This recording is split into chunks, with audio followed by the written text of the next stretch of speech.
hai.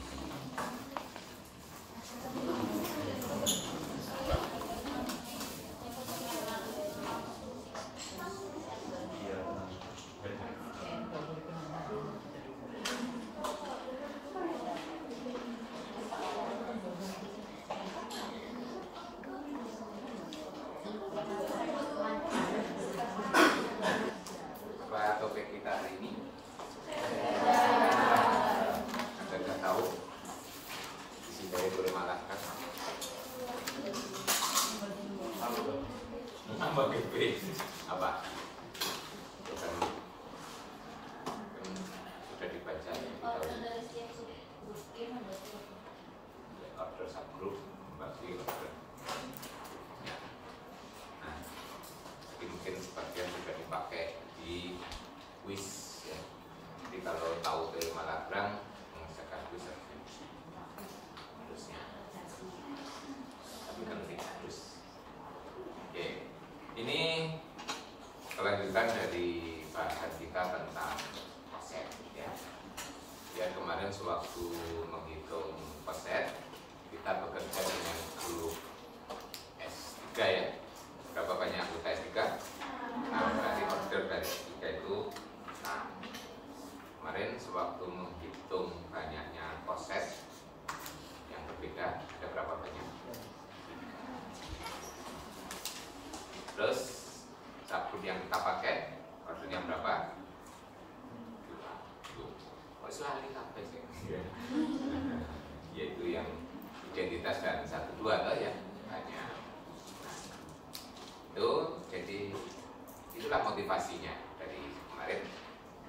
Grupnya itu berorder 6, subgrupnya berorder 2, banyaknya koset 3. Jadi dari situ bisa secara intuisi order subgroup dikalikan banyaknya koset sama dengan banyaknya unsur di grup atau order ya. 2 dikalikan 3 sama. Itu yang akan kita buktikan secara umum ya. Bahwa nanti kita akan membuktikan bahwa order subgroup dikalikan banyaknya koset itu akan sama dengan order group. Jadi karena order subgroup dikalikan banyaknya koset bilangan bulat atau positif ya, bulat positif sama dengan order group, nanti kesimpulannya adalah order subgroup membagi grup ya. Dari pengalaman menghitung nanti akan kita buktikan secara umum ya. Teorema Lagrange nanti banyak gunanya dalam aplikasi dari teorema Lagrange. Ada yang di projectnya membuat penggunaan teorema Lagrange, nggak kebayang. Nah, itu kan banyak penggunaannya ya. Salah satu nanti yang bisa kita pakai di sini sebagai akibat teorema Lagrange adalah membuktikan Fermat theorem ya, Little Fermat theorem yang kemarin sudah ada kenali di teori bilangan. Kemarin menggunakan teori bilangan. Nah, nanti itu bisa digunakan teorema Lagrange. Jadi ada sisi lain penggunaannya ya. Jadi teori grup nanti bisa dipakai membuktikan teorema yang ada di teori bilangan. Oke. Jadi kalau kita state secara umum, nah, teorema Lagrange itu adalah kalau kita punya grup G itu adalah grup hingga. Grup hingga itu berarti ordernya hingga, berarti banyaknya unsur hingga, ya kan? Kemudian H adalah subgroup atau grup bagian, subgroup atau grup bagian dari G, maka order H membagi order G. Ya. Nah, membagi itu dalam arti apa secara eksplisit? Nah, diteruskan dengan ini, banyaknya koset kiri atau kanan itu adalah G, order G per order H. Artinya order G itu sama dengan banyaknya koset dikalikan order subgroup ya kan? Ini jadi sebenarnya satu kesatuan ya, cuma nanti pembuktiannya melalui yang kedua ini kesimpulannya di atas ya.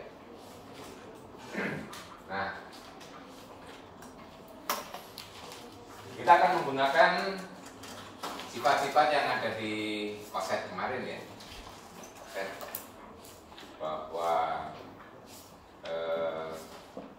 koset itu hanya ada dua kemungkinan kalau kita punya dua kemungkinan, sama atau disjoin, ya kan? Sama atau disjoin. Jadi kalau saya punya dua koset hanya ada dua kemungkinan. Berarti nanti kalau seperti teman di S3 ya, kita punya tiga koset yang berbeda. Nah, tiga koset yang berbeda itu pasti disjoin kan? Karena tidak sama, berbeda pasti disjoin. Nah, kemudian kalau ada koset yang lain, mesti sama dengan salah satu di antara itu kan? Betul?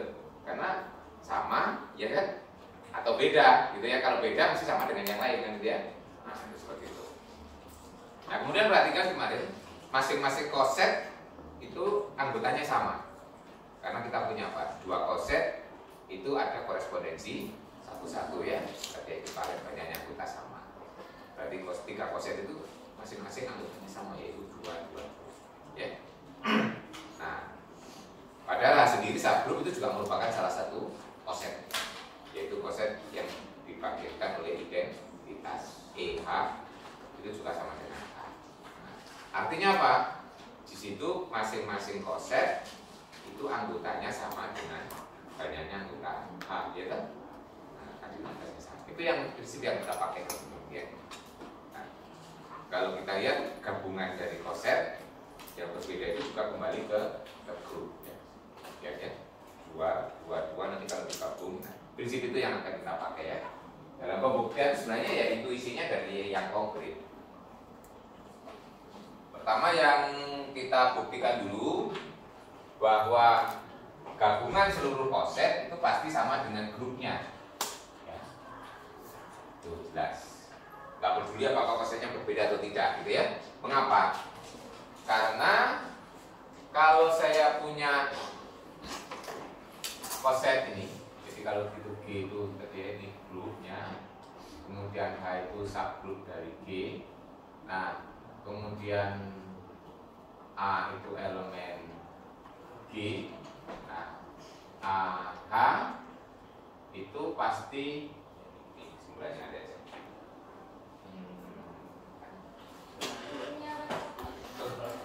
Kita tutup ya. Nah, ini dulu. Ini. Nah, AH itu pasti subset G untuk semua A di G, betul ya? Nah, berarti kalau ini saya gabung, berarti tetap subset dari G, betul ya? Jadi gabungan dari AA tetap subset dari G kalau hanya itu bergerak di G, betul ya? Nah, sekarang apakah G itu subset dari gabungan? Lihat ya, kalau saya ambil sembarang, ambil G itu di G sembarang, pasti G itu masuk di GH, betul? Untuk ya jelas ini kemarin sudah ada sifat ya. Berarti kalau kita ambil satu unsur di G, pasti masuk di salah satu koset. Berarti G ini akan masuk di gabungan, betul? Ya. Kalau dia masuk di salah satu, pasti masuk di gabungan, ya betul? Betul ya, ya. Tapi kalau untuk di resign harus masuk di semua, betul ya. Nah, artinya apa? Berarti G subset dari gabungan. Ambil unsur di G, ternyata dia masuk di gabungan. Nah, berarti G ini kalau G besar adalah subset dari gabungan. Nah, berarti dengan menggunakan 1 dan 2 ini peroleh apa? Bahwa G itu merupakan gabungan dari semua koset. Nah, terus pertama dari 1 dan 2 diperoleh bahwa G itu sama dengan gabungan dari semua koset. Oke ya, gitu. Nah, sekarang kalau digabung sih nggak masalah. Apakah dia beririsan sama dan sebagainya nggak masalah, overlap kan ya. Nah, sekarang kalau berkaitan dengan counting, mau menghitung banyaknya anggota, harus kita pilih koset-koset yang disjoin, betul ya? Nah, ingat counting principle yang ada di screen. Anggota dari gabungan itu akan sama dengan jumlah dari anggota masing-masing dengan catatan irisannya kosong, betul ya? Karena gabung B itu kalau cari anggotanya adalah anggota A ditambah anggota B dikurangi anggota irisan. Kalau irisannya kosong berarti anggota gabungan akan sama dengan anggota masing-masing, ya. Nah, berarti agar kita bisa menghitung banyaknya anggota G berdasarkan banyaknya anggota koset, harus kita pilih koset-koset yang disjoin atau kita pilih koset-koset yang berbeda. Nah, berarti misalkan kita punya sebanyak K koset, misalnya A1H, A2H sampai AKH.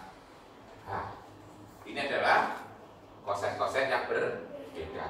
Contohnya kalau di S3 kemarin berarti kita punya 3 yang berbeda kan ya, walaupun seluruhnya 6. Jadi kalau digabung itu 6 nggak apa-apa, ya toh. Tapi kalau sini kita pilih. Nah, misalkan ini adalah semua koset yang berbeda. Kalau berbeda pasti dijoin ya menurut sifatnya kemarin. Nah, berarti apa dari sini? Kesimpulan kita, nah, gabungan ini kan boleh digantikan gabungan dari ini. Mengapa? Karena kalau yang tidak pilih di sini pasti sama dengan salah satu, betul? Nah, berarti kalau ini, jadi kita punya G akan tetap sama dengan gabungan dari ini AI, H, I, 1 sampai K, betul? Atau ini kalau tuliskan A1H digabung A2H digabung sampai AK, gitu? Betul? Ini sama dengan ini? Ya. Karena nanti yang lain kalau yang itu pasti sama dengan salah satu, ya. Berarti gabungannya tetap sama kan ya? Kalau mau pakai. Nah, padahal kalau ini koset-koset yang berbeda, berarti banyaknya anggota G sama dengan banyaknya anggota ini ditambah ini ditambah dan seterusnya. Karena ini koset yang berbeda. Koset yang berbeda pasti disjoin. Dari sini berarti kita punya banyaknya anggota G akan sama dengan banyaknya anggota koset pertama ditambah banyaknya anggota koset kedua ditambah dan seterusnya banyaknya anggota koset ketiga.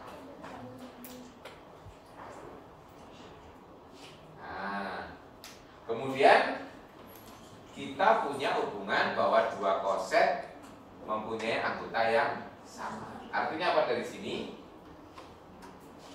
A, I, H anggotanya akan sama dengan banyaknya anggota E, H sama dengan betul? Ya, untuk semua I 1, 2 sampai H, ya kan? Dari sini berarti kesimpulan kita apa? Banyaknya anggota G kan ini H, ini H terus sampai mereka apa? K kali ordernya terus ya, demi bukti dari teori Malagram cukup sederhana. Ya. Ini kita menggunakan sifat yang kemarin sudah dibuktikan. Justru sifat yang penting di sini adalah banyaknya untuk koset itu semuanya sama. Jadi di sini banyaknya anggota G sama dengan banyaknya koset dikalikan banyaknya anggota H. Atau dengan kata lain, order G itu akan sama dengan banyaknya koset dikalikan order H. Itu kesimpulannya. Ya. Kita mau simpulkan apa yang penting? Nah, dengan teori boleh. Dari sini kan berarti H order H membagi order G. Atau itu banyaknya koset K itu akan sama dengan order G dibagi order H. Gitu kan. Ya. Nanti kita baca bagaimana.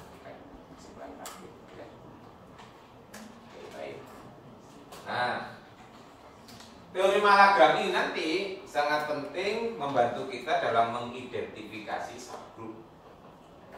Sebagai contoh, kalau kita punya grup ordernya 6 kayak S3, carilah kemungkinan subgroupnya.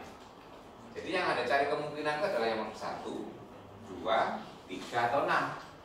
Jangan dicari subgroup yang ordernya 4, jelas tidak ada. Ordernya 5 jelas tidak.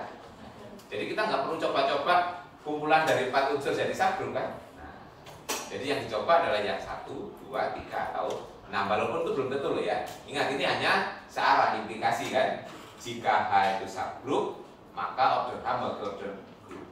Tapi kalau ada bilangan itu membagi order group, apakah mesti ada subgroup? Belum tentu yang ordernya itu kan ya. Itu kan sebaliknya. Nah, belum tentu. Nanti soal-soal ada. Ya. Kalau kita punya bilangan pembagi dari subgroup, nanti belum tentu ada subgroup. Ya. Contohnya kita punya grup ordernya 12. Maka mesti dijamin punya subgroup yang berorder 6 gitu ya. Nah, apakah yang berempat belum tentu gitu ya. Tapi ini salah. Nah, sebaliknya itu, pertanyaan sebaliknya tadi, kalau kita punya bilangan pembagi order group, apakah ada subgroup yang ordernya bilangan itu yang disebut converse dari teorema Lagrange. Nah, eksistensinya itu nanti berkaitan dengan teorema Sylow. Ya. Nah, cuma teorema Sylow tidak kita diskusikan dalam kuliah kita. Itu biasanya di mata kuliah lanjut pilihan yaitu teori group. Tapi kalau sudah tertarik sebagai project cuma boleh gitu bahas teorema Sylow gitu ya. Teorema Sylow itu converse dari teorema Lagrange sebaliknya ya. Nah itu boleh. Itu kan pengembangan. Kemarin salah satu tugas kan boleh menggunakan pengembangan. Baik. Itu teorema Lagrange saya kira tidak terlalu sulit.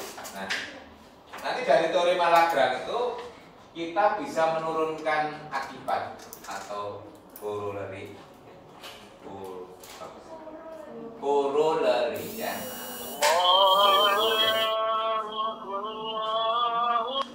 Bukan kolor. Corollary.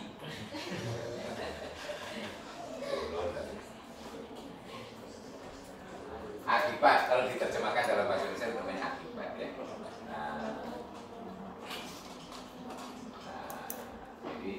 Tapi ada notasi baru, banyaknya koset itu sering ditulis sebagai indeks ya. Indeks, notasinya begini. Indeks H di G. Ya seperti contoh kemarin kita punya S3 itu ya, berarti indeks subgroup kita itu adalah 3 gitu ya. Itu simbolnya ini indeks. Indeks itu berarti menyatakan banyaknya koset ya. Ini untuk notasi aja. Ya tulisnya standar ya, ada notasinya. Berarti nanti dari notasi ini berarti indeks ini ya sama dengan G dibagi H, order G dibagi order H ya. Jadi indeks akan sama dengan order G dibagi order H. Notasinya seperti itu. Nah sekarang akibat-akibatnya apa saja ya. Jadi, kita punya teorema Lagrange. Tadi akibatnya apa? Akibat itu biasanya kita membuktikannya tidak terlalu sulit ya. Jadi cukup langsung menggunakan teorema Lagrange sendiri atau menggunakan akibat sebelumnya. Misalnya ada akibat 1, nanti bisa muncul akibat 2, akibat 3 dan seterusnya ya. Nah ini tadi saya contohkan karena sudah ada definisi indeks. Berarti dari akibat teorema Lagrange tadi ya. Nah, teorema Lagrange kan kita sebutnya ini ya. Dari buktinya berarti indeks itu berarti K ini yang disebut indeks kan. Nah, berarti K sama dengan order G dibagi order. Nah ini kita sebut buktinya ya. Karena kita lihat dari bukti teorema Lagrange bahwa order D sama dengan banyaknya koset kalikan order subgroup gitu. Padahal indeks itu definisinya kan banyaknya koset ya, berarti banyaknya koset akan sama dengan order group dibagi order subgroup. Buktinya nggak terlalu susah. Biasa nggak perlu gunakan. Jadi kalau kita baca buku, kalau kita baca akibat itu jangan jauh-jauh dari teoremanya gitu ya. Mesti buktinya di sekitar teorema ini.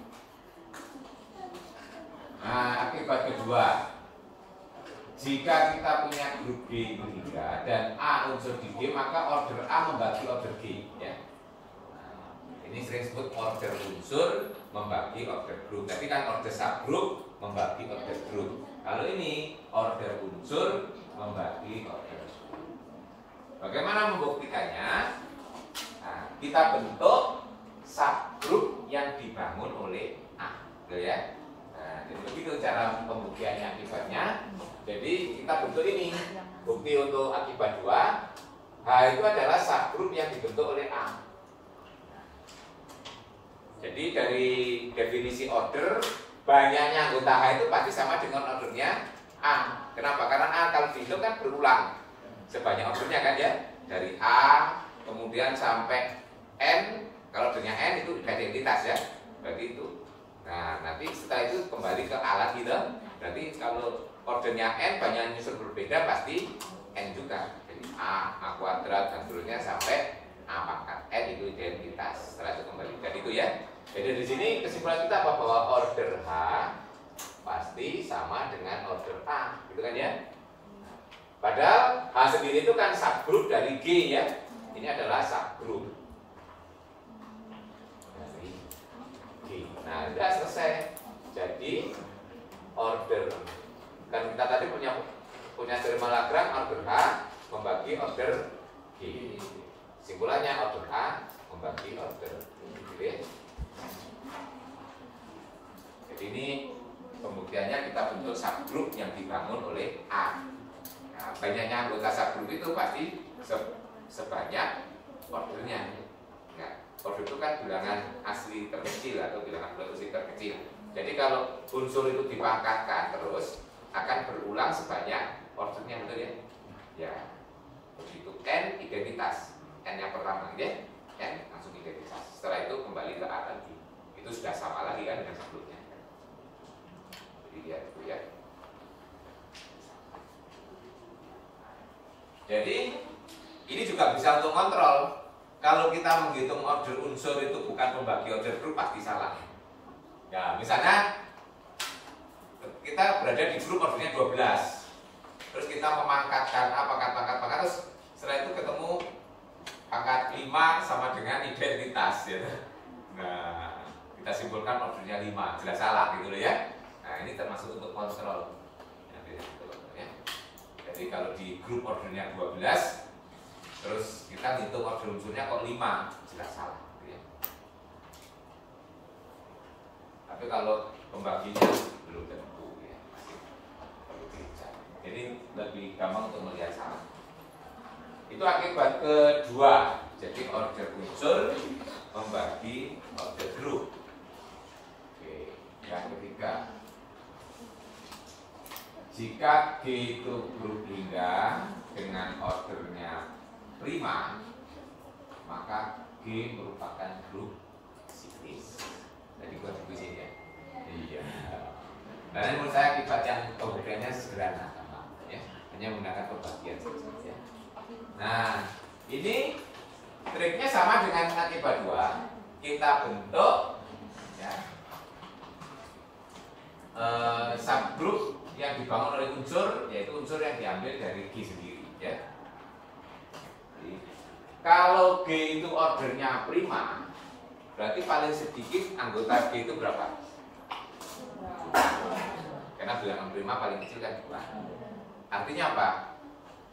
G pasti punya unsur selain identitas ya. Nah, berarti kita bisa ambil atau pilih A itu di G, tapi A tidak sama dengan identitas.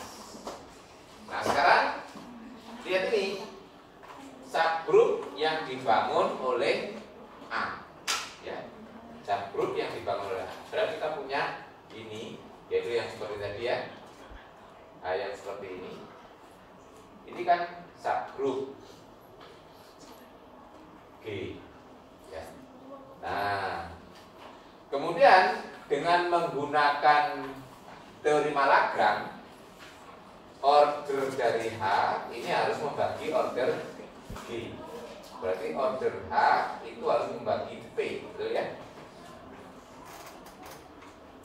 Kalau order H itu harus membagi P, kemungkinan dari order H itu berapa saja?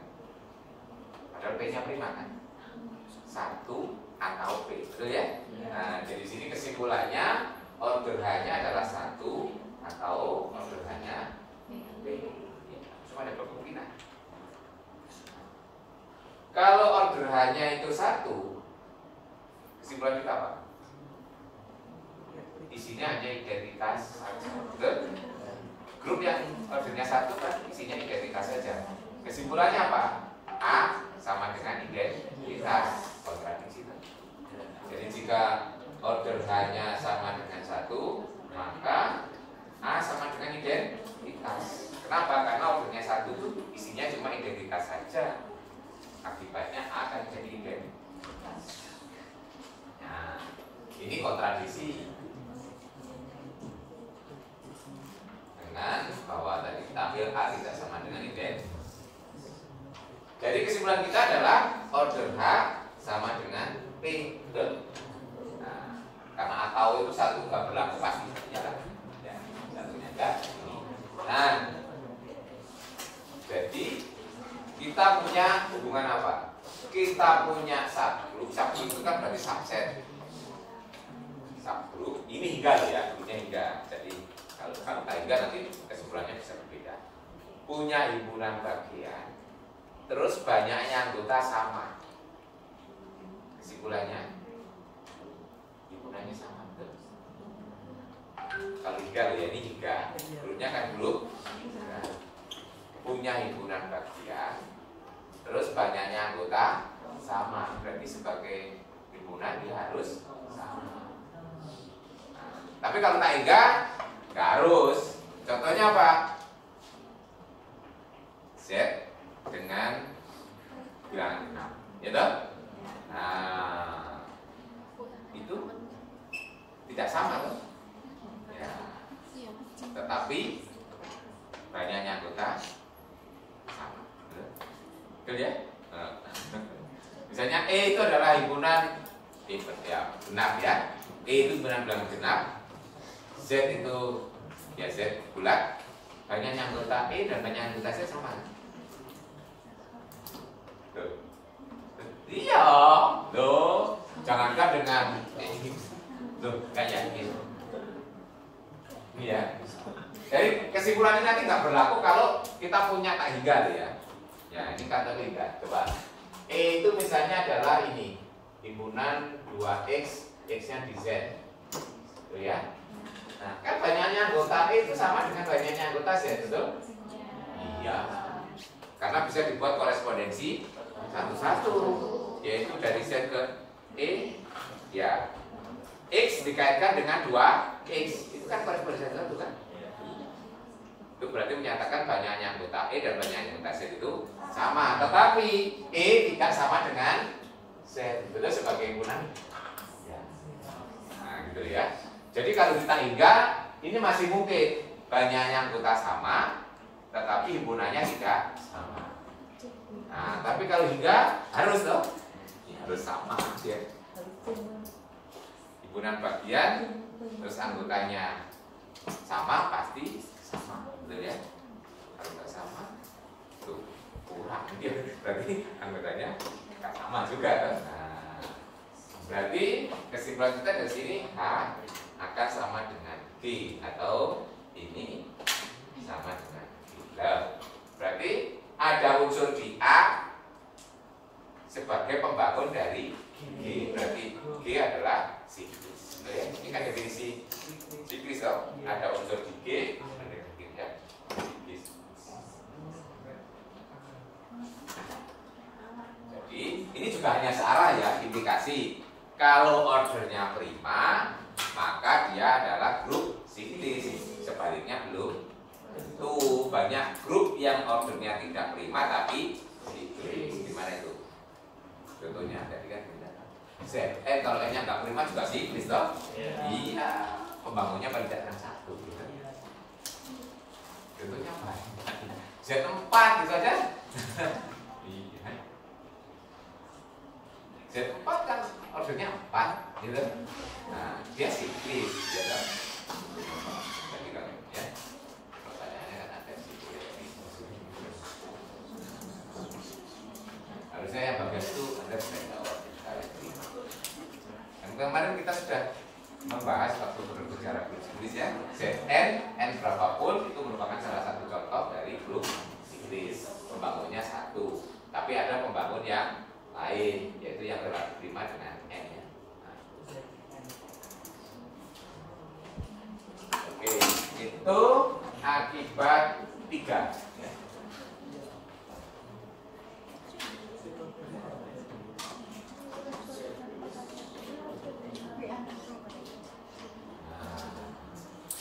Akibat keempat adalah unsur dipangkatkan order group pasti hasilnya identik.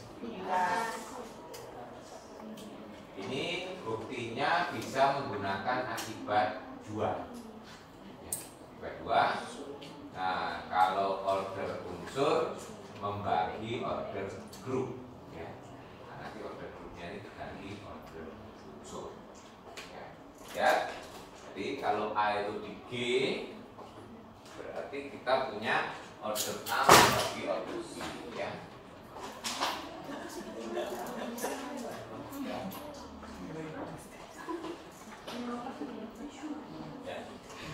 Jadi akibat 4 kita lihat kalau A itu di G, berarti order A membagi order G. Ini menurut akibat 2. Ini dari akibat 2. Berarti kita bisa menulis misalnya order G itu sama dengan sesuatu dikalikan order A, ya. Nah, jadi A pangkat order G akan sama dengan A pangkat K order A. Dan sama dengan A pangkat order A terus pangkat K. Terus A pangkat order A apa? Identitas, gitu. Berarti sama dengan identitas pangkat K, hasilnya identitas. Ini akibat 4.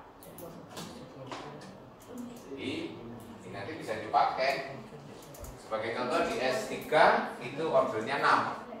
Semua unsur di S3 kalau dipangkatkan 6 pasti identitas. Oke, baik.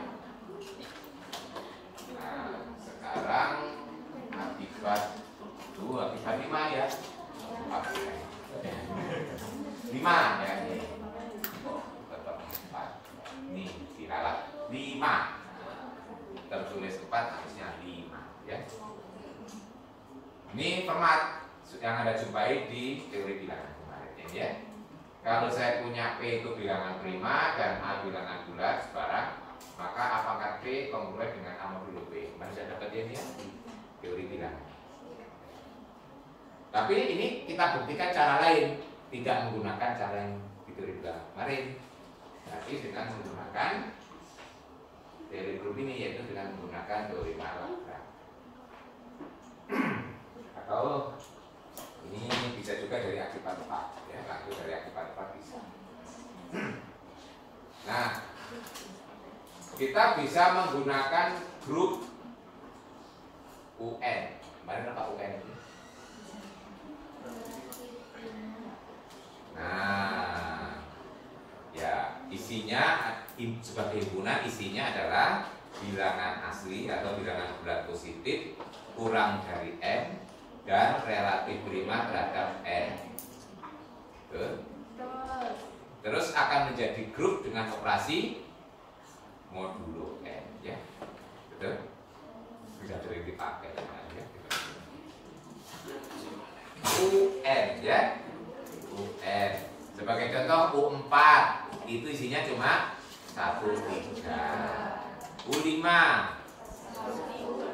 2, 3, 4.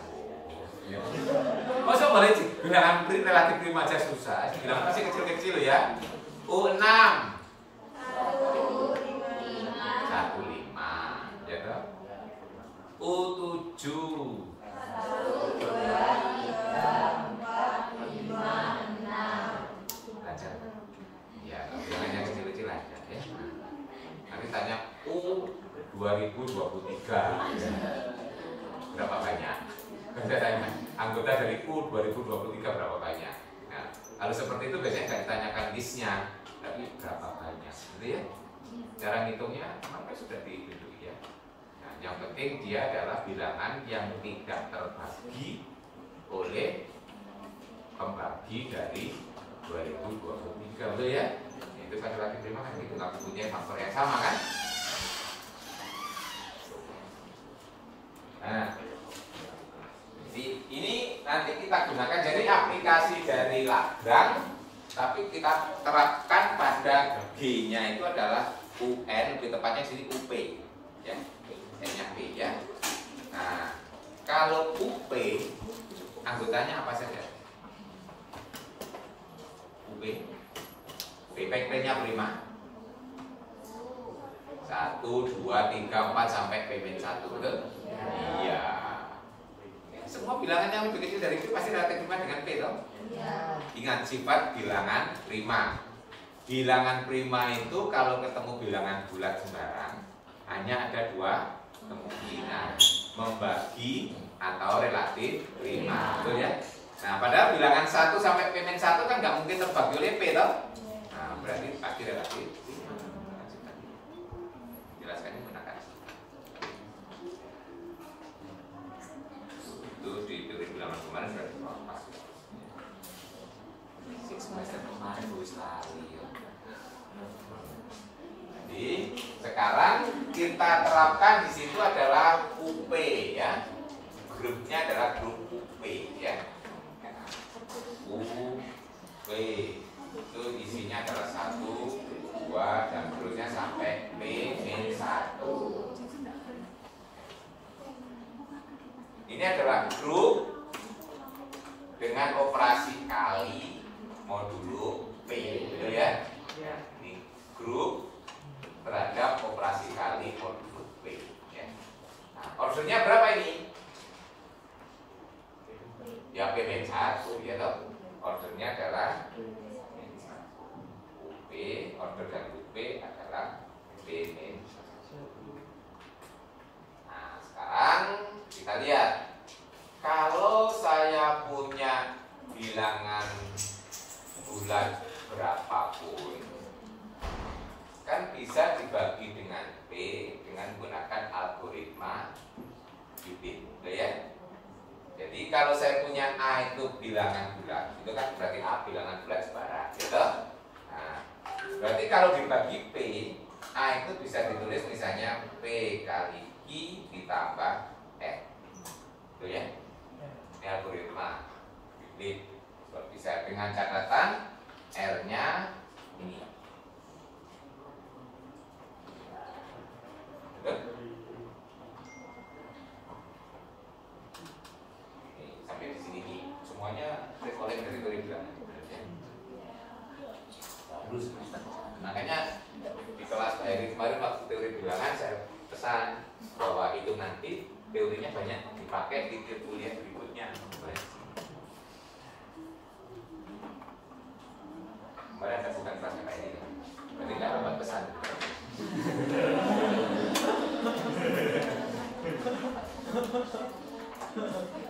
Oke, jadi dengan demikian A ini kalau dibuat modulo P akan kongruen dengan berapa? Dengan R, betul? Ya, definisi modulo ya. Nah, berarti dari algoritma pembagian ini berarti A akan kongruen dengan R modulo P, betul? Sampai sini masih ingat ya tentang modulo di teori bilangan ya. Sekarang di sini UP kan tidak ada nolnya ya. Nah, sekarang kita hitung dulu kalau R sama dengan 0, kita sendirikan ya. Kasus pertama kalau R sama dengan 0. Kalau R sama dengan 0 berarti A itu kan kongruen dengan 0, gitu? Berarti di sini A kongruen dengan 0 modulo P. Berarti A pangkat P ya 0 pangkat P, gitu? Nah, jadi memenuhi ini kan ya. Berarti kesimpulannya 0. A juga ya. Betul ya. Berarti kesimpulan betul ya ini ya. Jadi kalau R-nya 0, berarti kesimpulan teorema itu betul. Nah, sekarang kalau R tidak 0. Kalau R tidak 0 berarti R-nya mulai 1. Nah, sampai P-1. Berarti R di sini anggota dari U.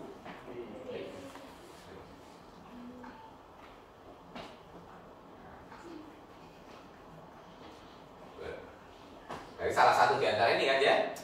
Berarti kalau R itu dipakai perkalian modulo P-1, ya kan ya.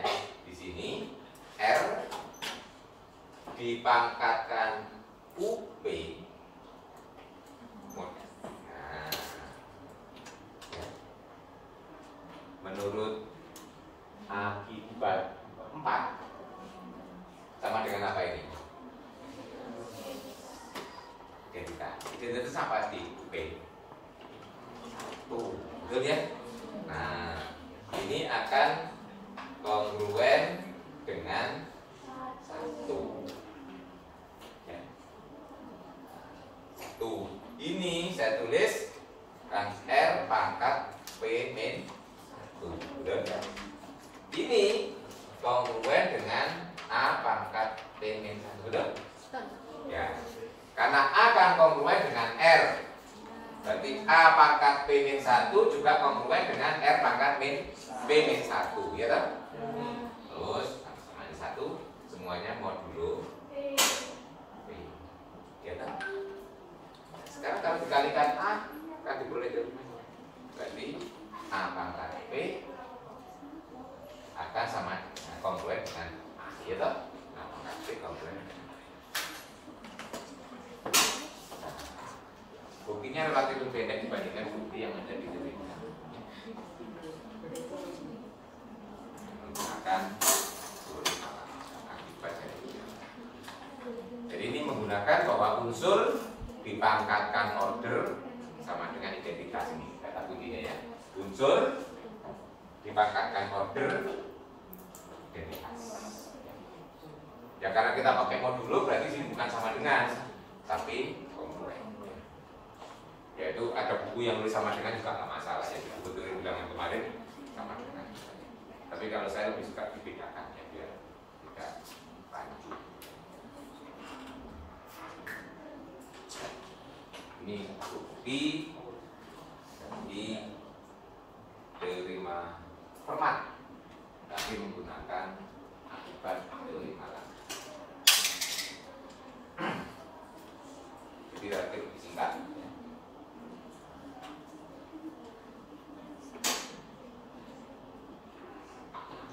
Jadi ini untuk kasus sisanya 0 harus didirikan karena 0 tidak masuk di UP ya. Oke. Itu akibat dari teorema.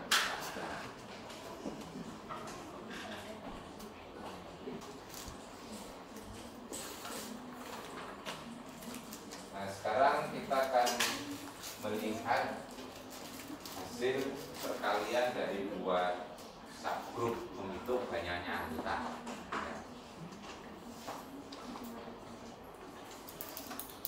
Sebagai ilustrasi kita gunakan ini ya, bahwa hasil kali dari himpunan kita mirip dengan koset ya.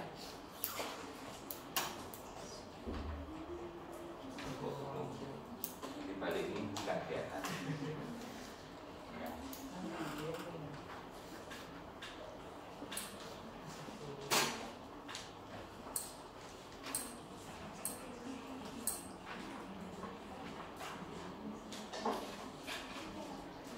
Kalau kita punya A dan K itu subgrup dari B, nah mirip dengan koset ya. Kalau HK, nah kemarin kalau H dikalikan satu unsur gitu ya, ini dua himpunan. Berarti kalau dua himpunan dikalikan berarti kemungkinan semua unsur dikalikan, gitu ya. Misalnya kalau H-nya itu anggotanya 2, K-nya itu anggotanya 3, kali-kalikan berarti ada 6 kemungkinan, gitu ya, kali berpasang-pasang. Berarti menurut definisi di sini adalah A dikalikan K untuk semua H di H dan K di K, gitu ya. Nah, apakah banyaknya unsur itu mesti sebanyak H kali K? Banyaknya kita belum tentu. Kenapa? Karena ada kemungkinan hasil kali dari dua unsur berbeda menghasilkan unsur yang sama. Ingat ya kemarin waktu menghitung itu ada kemungkinan unsur yang berbeda dikalikan, dua unsur yang berbeda dikalikan menghasilkan unsur yang sama. Nah, sebagai ilustrasi, ya, sebagai ilustrasi biar gampang hitungnya tambah saja, ya. Misalkan kita bekerja sebentar, biar akan misalkan berarti 4 kali 9 itu 36. Nah, misalnya Z36. Misalnya G-nya itu saya ambil Z36, kemudian H-nya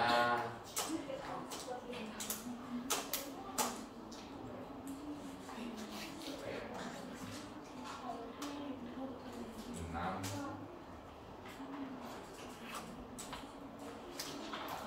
H-nya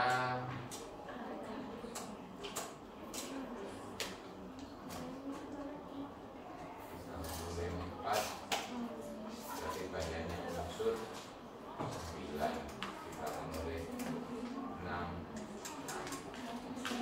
Nah, ini dibangun oleh 4.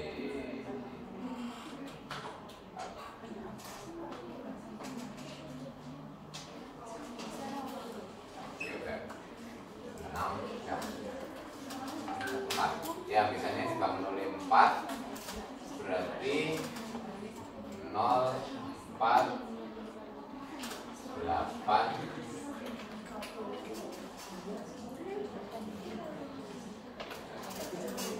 yang sama, ada yang sama itu berarti bentar ya, dari berpikir ini 6, satunya ya nggak apa-apa sih 4, nanti ada yang sama, yang penting ada yang sama ya. Bangun 4 nggak apa-apa. 0, 4, 8, 12, 16, 20, 24, 28, 32, enggak ya? Nah, itu 239 ya. Oke, yang satunya K-nya dibangun oleh 6, berarti 0, 6, 12, 18, 24, berapa? 30. Nah, ini kan anggota H-nya 9, anggota K-nya 6. Yang tanya berapa banyak anggota H? Lihat ya. Apakah 9 kali 6? Nah, 9 kali 6 itu berapa? 54. Itu impossible. Karena Z-nya saja cuma 36. Pinjam dari mana? Gitu ya. Nah, itu ya ini. Apa?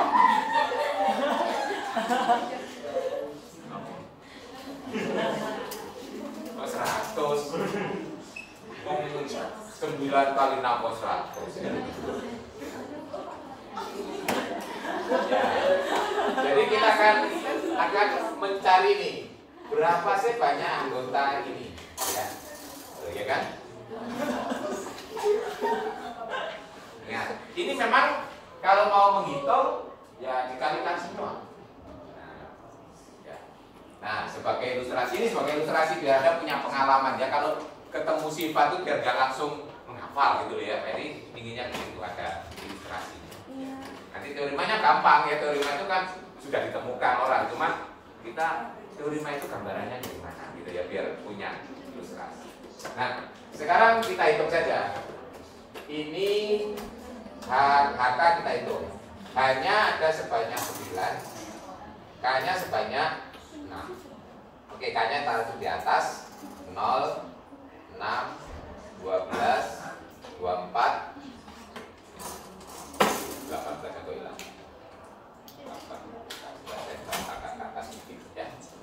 Yang ke bawah yang hanya 0, 4, 8, 12, biar gampang saya tampilkan ya, 20, 24, 28, 32. Di sini 0, 6, 12, 18, 24, 30 ya. Nah, di sini berapa? Di sini 6. Ya, oke. Di sini 12, 18. Ingat, HK ini relatif terhadap operasinya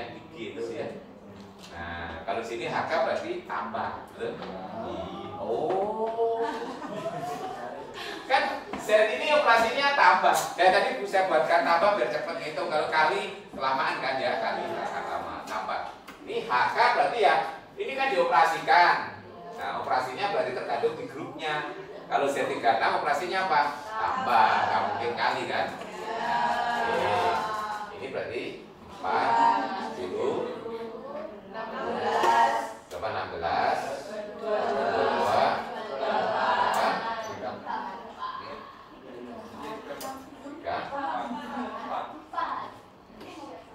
oke, ini 8, 14, 20. Bukan 12 ya? 20. Terus?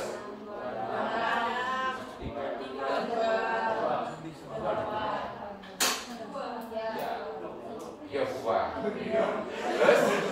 12, 18, 4, 30. Terus? Ya. Terus sini 16, 22, 28, 34. Terus? Tuh. Berapa? 4. Terus 10. Ya. Terus di sini 20, 26, 32, 2, terus 8, terus 14. Ya. Terus di sini 24, 30, 0, 6, betul ya? Terus 12. Di sini 28, 34, terus 4, 10, 16, 22. Ini 32, terus berapa? 2, 8, 14, 20. Itu hasil tabel kita. Nah, di sini yang kita hitung yang beda toh, ya toh? Yang sama nggak boleh dihitung lagi kan?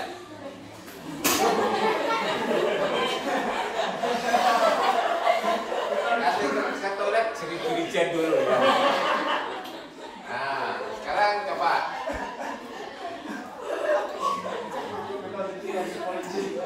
Kita dari atas ya.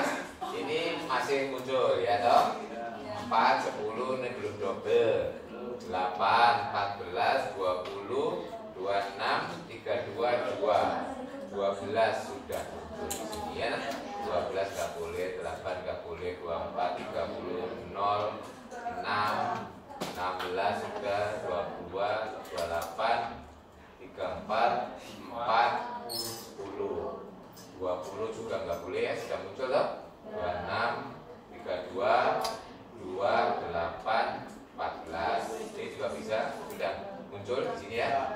24, 30, 0, 6, 12, 18. Ini juga sudah muncul di sini ya. 28, 34, 4, 10, 16, 22 juga muncul. 32 sudah muncul di sini. 32, 28, 14, 20, 26. Oke. Berarti banyaknya anggota berapa? 18 ya. Nah, di sini 18. Jadi jawabannya adalah 18. Tuh, 3, 9 kali 6.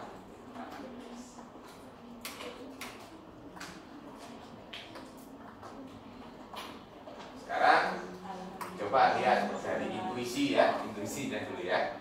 Nah, di sini ya. Kalau kita lihat ini 8 ya. Sorry. 18. Jadi hasil penghitungan kita sebenarnya berapa? 3 kali lipat dari 18 kan? 3 kali lipat ya. Artinya apa? Masing-masing unsur di sini akan di sini tertulis 3 kali, betul ya? 3 kali. Ya. Misalnya 0 itu akan muncul sebanyak 3 kali. 3 kali. Jadi 3 kali. 3 kali itu dari mana kira-kira? akan diperoleh. Nah, kok bisa muncul 3 kali? Nah, lihat perhitungannya ya. Nah, coba perhatikan sini. Ini ada 0, ada 12, ada 20. Iya. Ya. Jadi itu sebanyak irisan. Jadi masing-masing satu unsur ini nanti akan tertulis 3 kali lipat, ya. 3 kali lipat. Jadi kalau kita hasil menghitung, sebenarnya yang kita dapatkan 3 kali lipat dari yang dimaksudkan, ya toh?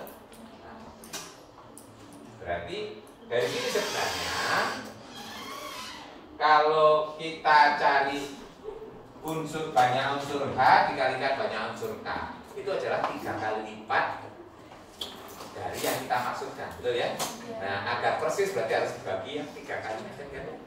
Nah, berarti intuisinya di sini banyaknya ini adalah akan sama dengan banyaknya unsur kita dibagi. Ya, itu tadi kan irisan ini ya? Loh, ini kan irisan ini 0, 12, 24 kan irisan. Jadi ini nanti dipakai untuk counting ya, menghitung banyaknya unsur di perkalian 2 per 1. Ya, jadi kalau kita punya 2 subgroup dikalikan berapa banyak anggotanya? Nah, ini tadi kan dari intuisi ya. Nah, sekarang buktinya secara itu kan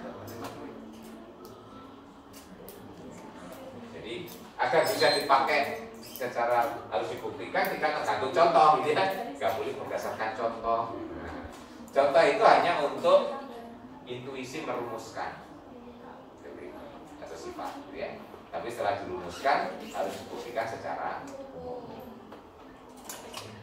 Jadi kita punya teorema yang berikutnya itu adalah itu ya.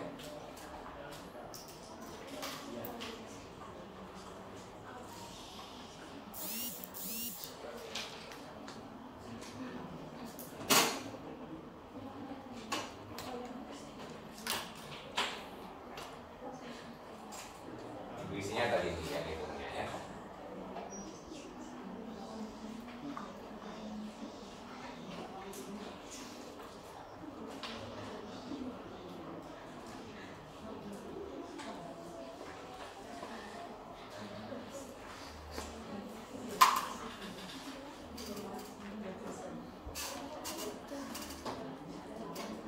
Nah, bagaimana cara membuktikan? Yang pertama, kita akan membuktikan kayak ini tadi, bahwa banyaknya yang kita hitung itu adalah sebanyak ini kali, gitu ya. Nah, jadi banyaknya anggota ini dikalikan ini adalah sebanyak yang kita cari dikalikan ini, ya. Dari penghitungan banyaknya unsur masing-masing unsur di HK kita tunjukkan sekian kali munculnya, gitu ya. Maksudnya dapat direpresentasikan sebagai sekian kali perkalian dari unsur yang berbeda, gitu ya. Nah, contohnya nih 0 itu akan bisa dihitung dari 0, 0 bisa juga ini yang di sini 12, 24 bisa juga 24, 12, maksudnya gitu ya. Nah, kita tunjukkan itu. Jadi masing-masing unsur di ini kita tunjukkan dapat ditulis sebanyak sekian kalinya, ya kan? At least atau kan? Jadi kalau saya punya ini unsur di HK, ya. Nah, kalau saya punya unsur di HK, HK itu unsur di HK. Kemudian saya punya unsur T itu di H iris K. Kalau H subgroup, K subgroup, H iris K itu juga subgroup. Nah, terus lihat ini bahwa HK selalu bisa kita tulis sebagai H T inverse K. Ya. Ini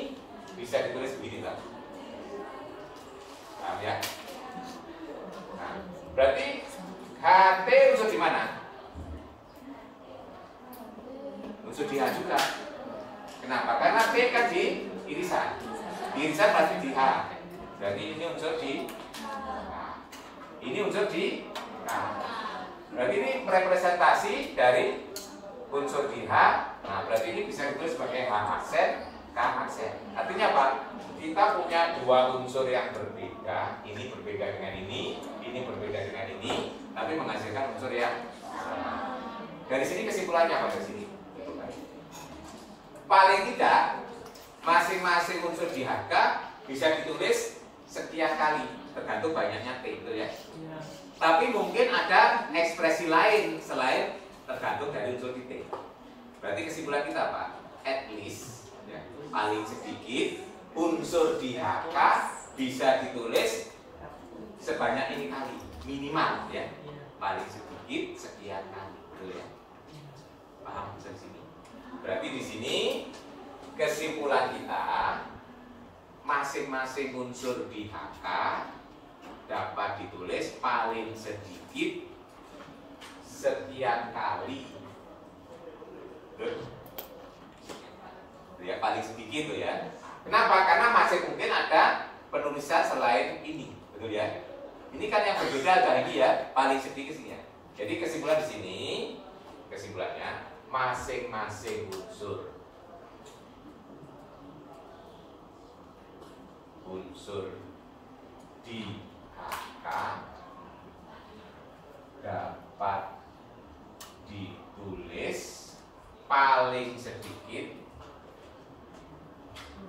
Nah, ini H iris K kali, betul ya? Ini kan menulis berbeda begini kan sebanyak T, ya kan? T sebanyak anggota H iris. Oke. Nah, sekarang kita balik. Kalau saya punya H, K sama dengan H aksen, K aksen, betul ya? Berarti kita punya dua ekspresi begini. Kan bisa kita ekivalenkan dengan apa ini? H inverse H aksen sama dengan K aksen inverse. Ini unsur di H, ini unsur di K. Berarti ini unsur di H iris K.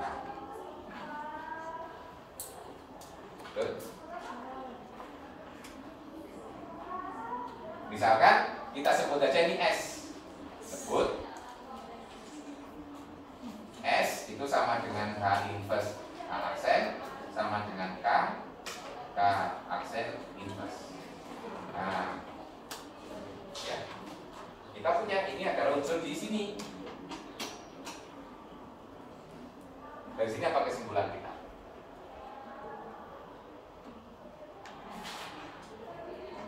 Penulisan yang berbeda ini paling banyak sebanyak anggota ini kan? Betul. Nah, betul. Paling banyak, kenapa? Karena ini bisa, semua yang seperti ini bisa tuliskan menjadi begini kan. Nah, ini kan anggota H iris K. Kan ada kemungkinan ini bisa sama kan. Nah, berarti ini paling banyak sekian kali anggota H iris K. Ya. Di sini mengatakan paling sedikit, di sini mengatakan paling banyak. Berarti persis sebanyak H iris K kali. Betul ya? Jadi paham ya maksudnya ya. Ini kita balik. Ini kita punya satu unsur, kita tuliskan sebagai ekspresi yang berbeda. Nah ini kan, tapi ada kemungkinan yang berbeda masih ada yang lain selain ini. Berarti kesimpulannya paling sedikit sebanyak ini kali, gitu ya. Nah sekarang kalau kita punya unsur yang ekspresinya ditulis dalam ekspresi yang berbeda, satu unsur tapi ditulis ekspresi yang berbeda. Ternyata penyusunnya ini masuk di sini, gitu ya. Nah, ini berarti apa? Mengatakan ekspresi ini sebanyak, paling banyak adalah sekian kali, betul ya? Paling banyak sekian kali. Dari kesimpulan yang pertama dan kedua, persis sebanyak S H iris K kali. Itu mirip kita membuktikan banyaknya unsur di yang ganjil dan genap kemarin sama itu ya. Ini mirip itu ya.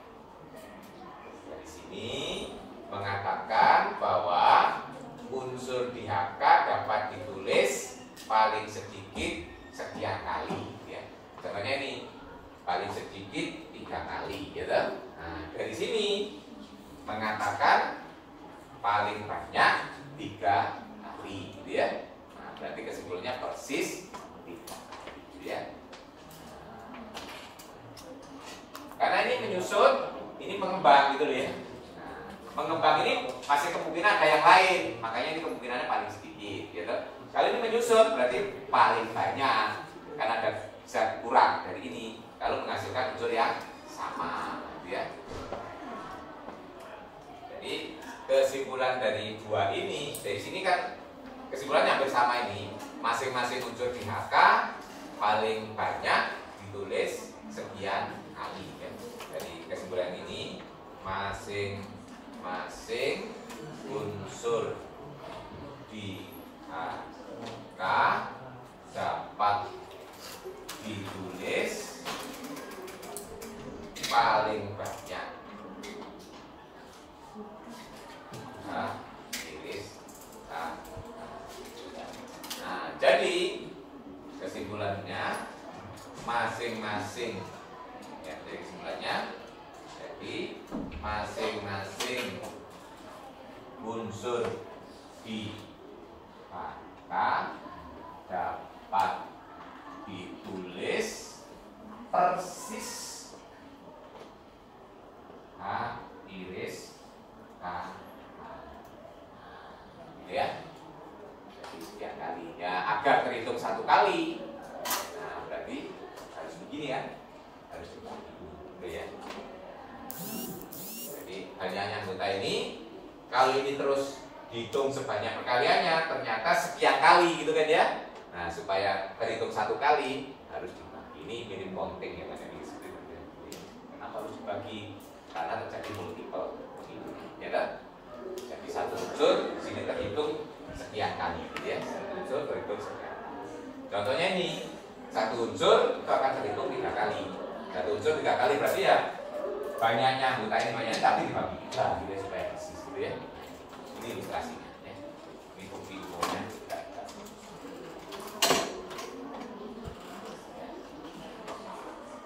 Nah, ini nanti dipakai untuk menghitung banyak unsur itu ya.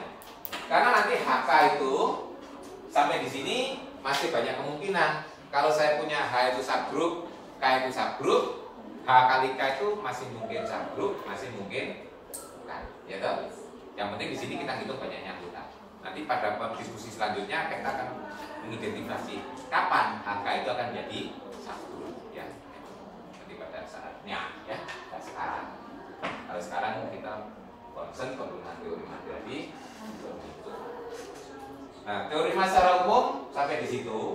Nanti sifat-sifat dan teori mas selanjutnya itu sudah pemakaian pada spesial atau kasus-kasus khusus ya. Misalkan untuk menghitung orbit itu berarti pada SN dan seterusnya. Itu berarti termasuk pemakaian. Nah, itu kita bahas di kuliah secara khusus. Tapi kalau Anda mau ngangkat sebagai tugas boleh gitu ya.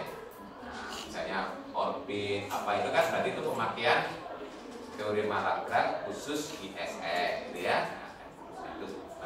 Itu biasanya materi-materi itu nanti kalau ambil mata kuliah teori grup itu muncul lagi ya. Pembahasan lebih khusus. Nah, sekarang kan kita yang umum-umum aja kan nggak banyak kesempatannya ya. Jadi kalau kita semua belakangan ya. Oke, baik, silakan kalau ada yang perlu didiskusikan sampai di sini. Jadi secara umum sampai di sini topiknya itu. Nanti sisanya silakan dibaca, itu adalah tentang pemakaian lebih jauh pada spesial case ya, kasus-kasus khusus untuk menghitung orbit macam-macam pada ya. Silakan kalau ada.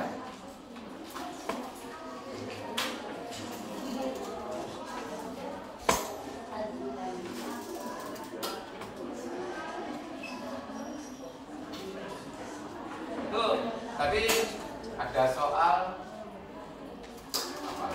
Oh,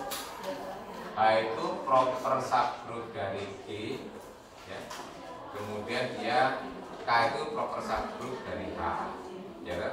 Jadi ordernya K itu A2, order G-nya A20. Nah, kemungkinan order H-nya berapa? Ada berapa kemungkinan? 2, gitu? Nah, berarti apa itu? Gunakan teori Lagrange toh? Berarti order K harus membagi order H harus membagi order G, betul ya? Nah, berarti cari bilangan yang habis dibagi 42 tetapi membagi 20, gitu kan? Nah, kita coding kan itu ya. Ada 2 bilangan ya. Nah, itu memakai teori Lagrange ya. Jadi pertanyaan sama dengan mencari bilangan kelipatan dari 42 tetapi membagi 20, gitu kan?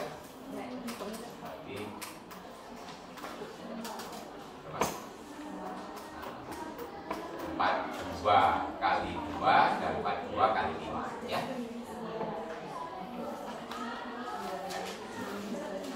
Itu cara menjawabnya teori Lagrange ya. Gampang kan soalnya? Masa minta lama mencoba kali itu enggak sampai semenit selesai. Iya kan? Enggak sampai semenit dengan argumentasi itu kan ya?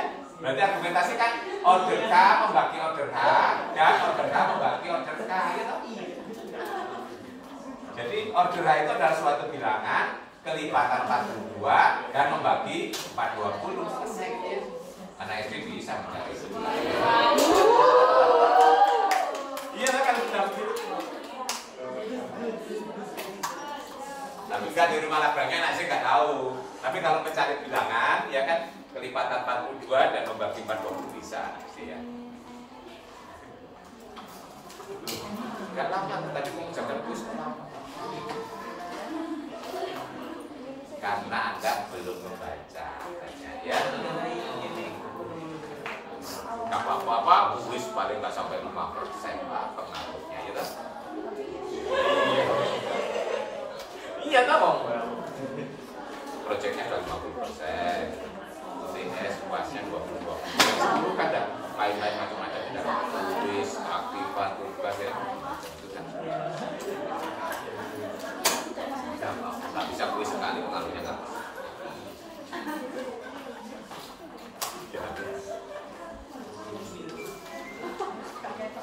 Dimakan pelatih kalau foto. Ya kayak makhluk gitu ya. Ya cenderung lebih kalah makalah karena kan Anda menjabarkan ya. Kalau artikel kan cenderung disingkat ya toh. Tapi makalah hasil studi literatur bukan hasil penelitian ya. Jadi Anda membaca dan digabung-gabung ditulis kembali saja, nggak perlu meneliti gitu ya. Belum bangun. Semua ada waktunya. Jadi sekarang tugasnya yang penting bisa membaca dan bisa menuliskan kembali ya. Latihan menyerap ide dan menyampaikan kembali. Itu tujuannya untuk menambah wawasan ya, biar Anda tahu teori grup itu pengembangannya begini, teori grup itu gunanya ini ya. Ini sudah pertemuan ke-10 loh ya. Berarti tinggal 6 kan Pak. Ya Mas.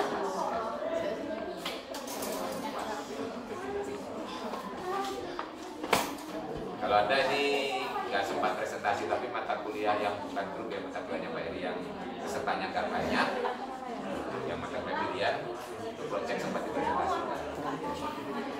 Kalau ini nggak cukup pada waktunya presentasi 40 orang. Pokoknya iya mau diupload ya. Jadikan PDF ya biar nggak lupa kalau buat ya nanti diberikan link upload di pertemuan ke-16 berarti saat UAS itu. Silakan kalau ada pertanyaan tentang teori Lagrange. Mungkin Anda sempat pusing disebabkan teori Lagrange.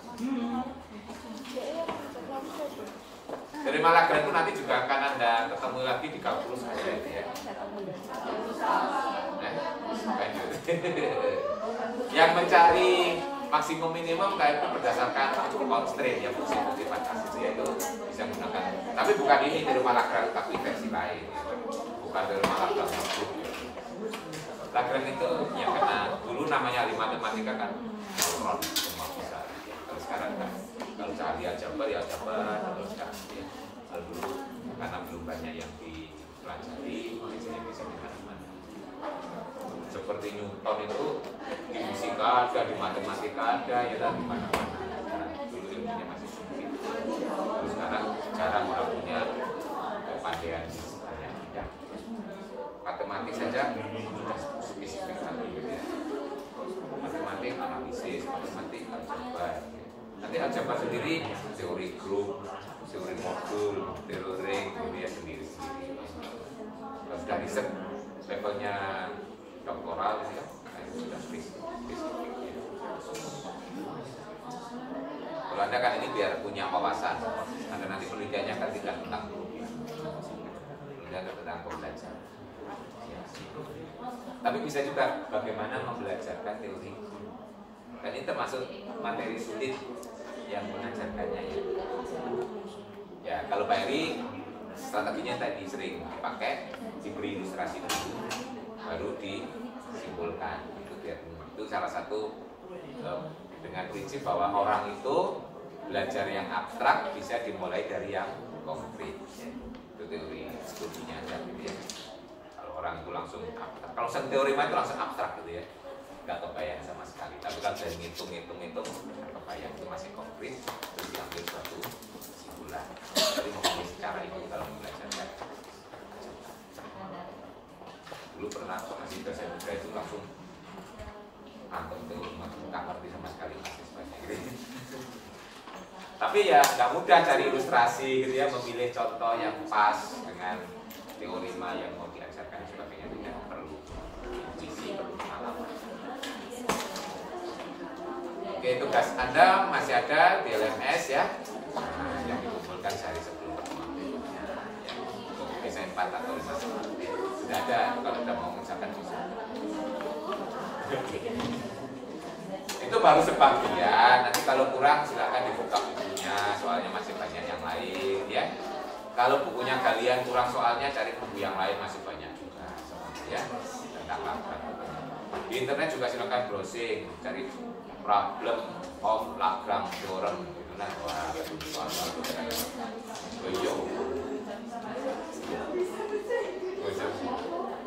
belajar matematika itu kalau ingin luas harus bisa bahasa Inggris, minimal bahasa Inggris pasif ya. Pasif itu kalau ada bacaan kita bisa memahami isinya, walaupun kita tidak aktif tulis gitu ya, minimal bisa membaca, minimal ya. Nanti kalau Anda jadi guru, jadi dosen itu rujukannya matematik itu kebanyakan punya bahasa Inggris. Kalau bahasa Indonesia sedikit sekali ya. Karena matematik termasuk ilmu impor ya, bukan ilmu asli Indonesia.